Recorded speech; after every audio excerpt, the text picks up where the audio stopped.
Sinamahan ko nga pala yung kumpare ko dito kila Aljon Ramos, AAA Works. Lumipat na nga pala siya ng pwesto. Dito na nga pala yung shop niya ngayon sa bandang UP.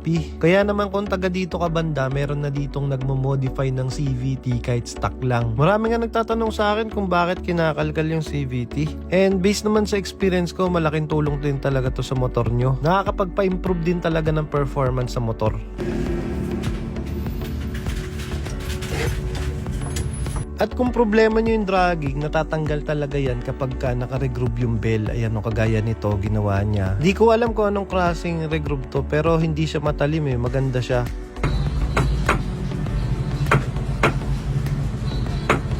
Katapos nga i-regroove yung bell, ito naman yung gagawin, yung pulley naman. Yung kinakalkal niya na part dito, yan o, yung daanan ng mga bola. Importante daw kasi na kinakalkal yan para yung bola angat na angat talaga. Pasensya na wala akong scientific explanation kung paano talaga yung mga nagiging pagbabago dyan. Pero based naman sa results, maganda talaga yung kinakalabasan. Kaya naman kung stock pa yung CVT nyo, pwede nyo rin to subukan para hindi mo na kayo bibili ng aftermarket.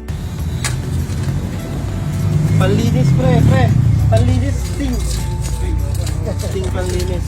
At ayun nga, pagkatapos kalkalin nung loob, yung sa daanan ng bola, yung ginagawa naman dito is yung sa kabilang part ng pulley. Ayan naman, ire-re-angle niya yan. Ang sukat daw is 13.5 kung tama ba ako. Pero nakikita nyo naman, bago niya gawin yan, sinusukat niya muna eh. Napaka-accurate din talaga ng proseso ni AAA Works, kaya tiwala talaga ako dito.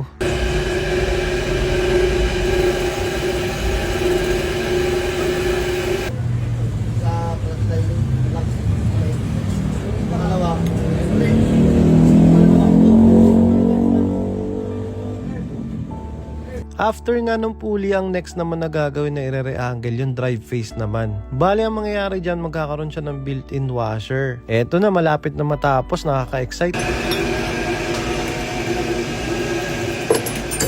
Okay, gawa na. Salpak na tayo. Dito, ilalagay.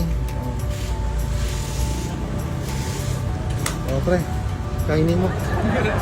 At pagkatapos nga gawin yun, ikakabit na. Ayan, kompleto na. Yung grams nga pala ng fly balls na ginamit niya dyan, 910. Kaya kung interesado kayo magpagawa dito, chat nyo lang si Aljon Ramos. Saglit lang din nagawa to, hindi naman kami nagantay ng matagal. Saka isa pa, ang dami rin nagpapagawa dito eh.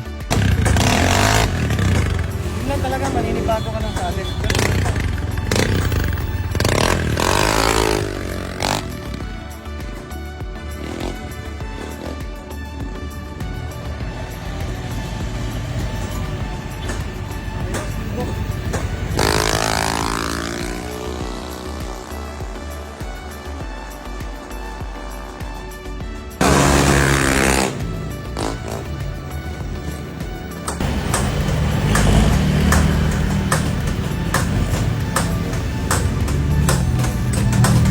Ano? Akin ang pinagbago boy. Ayos.